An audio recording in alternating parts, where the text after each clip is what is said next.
Okay, so this is heavy, right? What I'm about to say is heavy.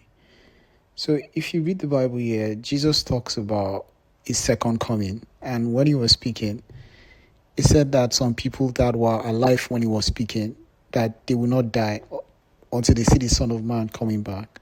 Again, people try to pass this off like, oh, it was the transfiguration he was talking about. But the transfiguration was only a few days after he made that statement. So it doesn't make sense to say, oh, people that are alive will not die in the next one, for an event that will happen in a week's time. So that doesn't make sense, right?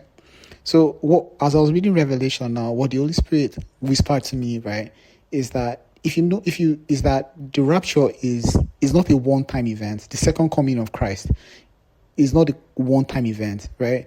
Is a repeated event. Yeah. So there are ages. If you read the Bible, Jesus says that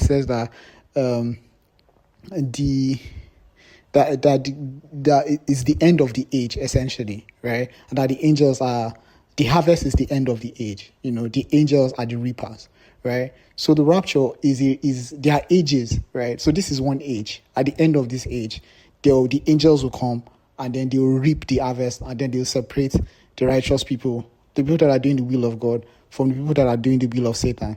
And then this world will be destroyed. And then we will have a new heaven and a new earth. And the cycle will start again. So it's just like, that's why the word harvest is used, because harvest is a repeated thing. There was harvest in 2025.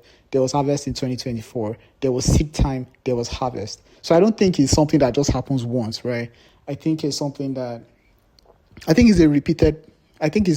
repeats itself, right? So Jesus must have actually come back, right? So he didn't lie when he said that he was going to come back very quickly and that some people will be alive when he comes back. He did not lie. He must have come back. That rapture must have happened, right? In that age, and then the world must have reset, and we're in another age now. Maybe that's even reset multiple times. We don't know. I don't know how many times it has reset. But now that I'm reading Revelations, right, it feels like it's something that is repeating. It's something that is cyclical. I don't think it's a one-time event that'll just happen once and that's the end. I think it's a repeated pattern, right? So that's it. It was the Holy Spirit that put this in my head now when I was listening to the book of Revelations. Bye-bye. So maybe the rapture has happened and it will happen again.